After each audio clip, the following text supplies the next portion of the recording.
The Battle of France was one of the most stunning military victories of all time. In the space of just over 6 weeks, Germany routed the Allied armies before them and conquered Belgium, France, Luxembourg and the Netherlands.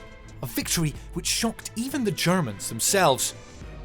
One key contributor to that victory was the German Air Force, the Luftwaffe, who dominated the skies over France in 1940. But why was the Luftwaffe so successful? To find out, we joined forces with Christoph Bergs from the Military Aviation History YouTube channel. We're here at Duxford at the Scramble exhibition, showing some of the kit that was used during those fateful months in 1940. And we're going to talk about a couple of case studies. We're looking at the crossings of the Meuse, we're looking at Dunkirk and also Operation Powder. And that's going to give us good material to talk about the success of the Luftwaffe, as well as some of the problems that this campaign already starts to show. By May 1940, the Germans had conquered Poland, Denmark and Norway and were preparing to strike west. Their strategy was a risky one. Army Group B would launch a feint attack to draw the Allies into Belgium and the Netherlands. Meanwhile, Army Group A would launch an armoured thrust through the Ardennes to encircle the Allied forces. As part of this attack, the Luftwaffe assembled its largest armada to date, around 4,000 operational aircraft. This was exactly the type of continental campaign that the Luftwaffe had been designed to fight. Luftwaffe doctrine centers around 3 items: take control of the air, attack key targets, and, where it appears decisive for the war's conclusion, cooperate directly with the Heer, so the German army, or the Kriegsmarine, the German navy. We have this popular image nowadays that it's all about close air support and tight cooperation with the army. But really, the Luftwaffe doesn't focus on this at all, and that's only a small part of the actual operations that we also see in France. So instead, they look more at the operational level, sealing off the battlefield on the ground and in the air, airfields, headquarters, communication centers, artillery. Those are the sort of targets they aspire to destroy in order to create paralysis, confusion, chaos. This was in complete contrast to the Allied approach. Not only did they have far fewer aircraft, but the French and British air forces were also strung out across the entire line from the Atlantic coast to the Swiss border, designated to supporting specific units on the ground. Meanwhile, the Germans concentrated their aerial and ground forces in the places that would be most decisive.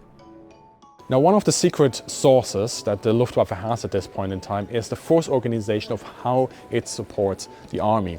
Instead of a very high-level top-down cooperation, they organize the Fliegerkorps, which is an ad hoc almost formation of bomber units, dive bombers and fighters, and they are set aside to a Armee Corps or Armeegruppe later on. The Armee Corps is the spearhead on the ground, the Fliegerkorps is the spearhead in the sky. They're able to concentrate mass together and cooperate specifically, which is why initially they're always able to outmaneuver and outpunch the adversary.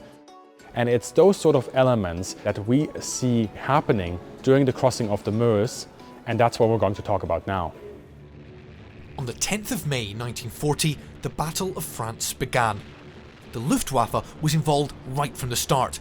3,500 aircraft launched a massive strike, virtually destroying the Dutch and Belgian air forces within a matter of days. They also supported the German army, dropping parachute and glider troops in the Netherlands and Belgium to speed on the German advance. The Low Countries would fall within days, but defeating France depended on one thing: crossing the river Meuse.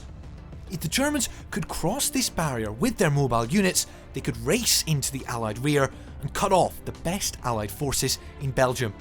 This was exactly the sort of vital operational objective on which the Luftwaffe would concentrate its forces.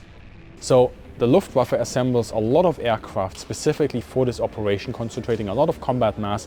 One part of those are, of course, the Stukas, hitting the front lines and the fortifications. And they do have a psychological and a material effect. But while a Stuka is accurate, hitting something like a bunker or fortification that is maybe 10 by 10 meters, that's like 30 by 30 feet, is still going to be extremely difficult for a dive bomber. The majority of the fortifications that were attacked by the Stukas were not destroyed.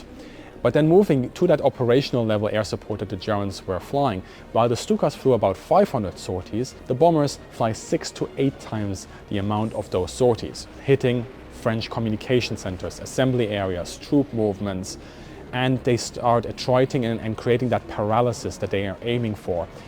The Germans had made 3 small crossings by the 14th of May, but they had not broken through and were vulnerable to counterattack. The French did have armoured units in the area, but thanks in part to the Luftwaffe's operational level sorties, the French had immense difficulty coordinating their forces for a counterattack.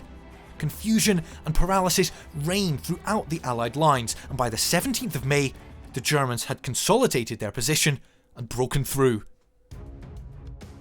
And having sealed off that battlefield, the Luftwaffe also does the same thing in the air. There is of course that sort of panic moment among the Allies, and the RAF, as well as the French Air Force, starts sending bombers against the Meuse for about 2 to 3 days. However, here the German fighter pilots come out in force and instill a heavy toll on the French and the British, and what is not shut down by the fighters is then either turning back or hit by the AA defenses that were put in place there as well.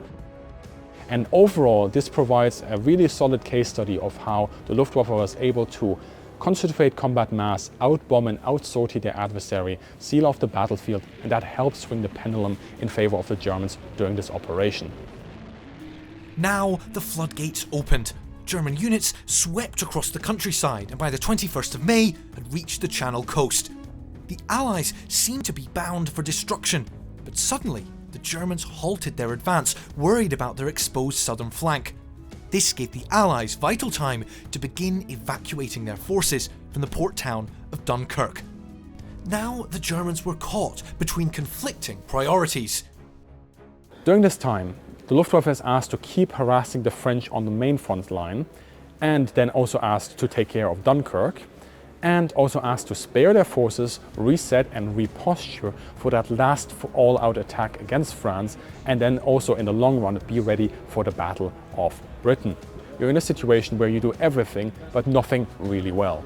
And especially the high operational tempo that they've been flying at before that has taken its toll.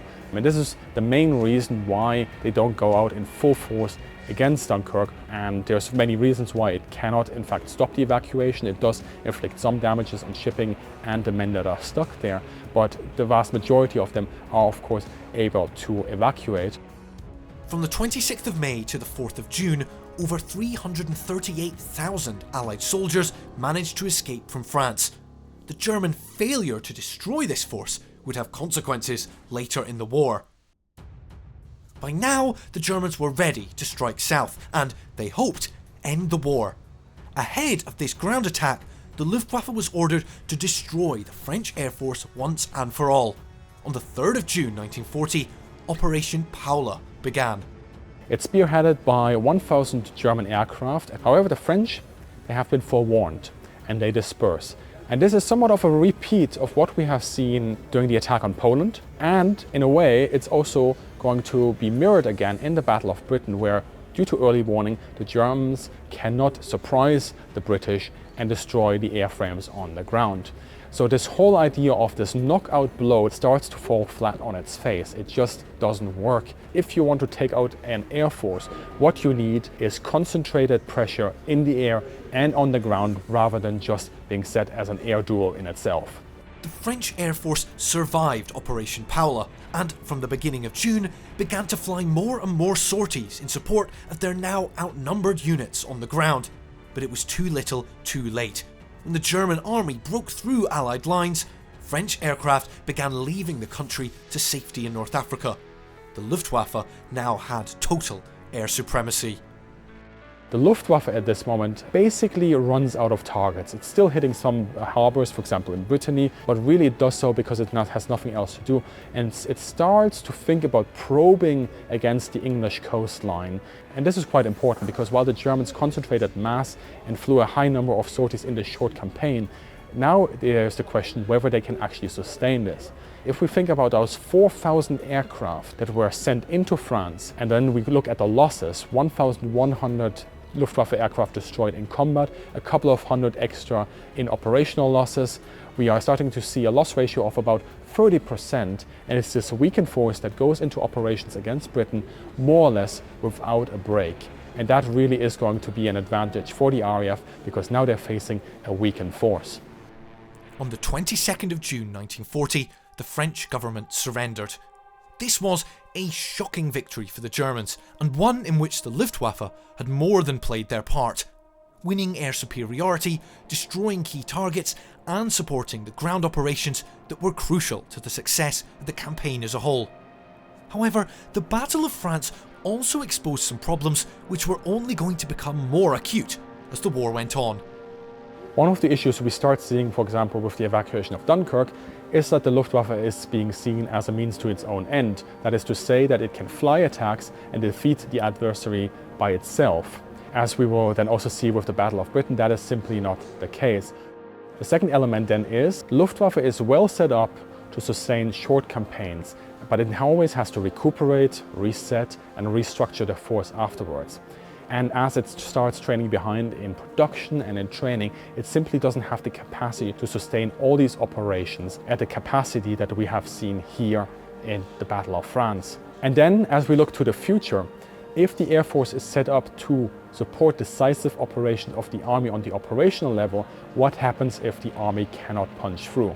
Well, at that point, the logical conclusion is that the German Air Force starts being pulled more and more into the tactical level. But that is really a story for 1942, 1943, and probably something we will take up in another video. Thank you for joining me here today at Duxford. Do check out the IWM's channel for more videos like this. And if you enjoy air power, check out my channel, Military Aviation History. As always, have a great day and see you in the sky.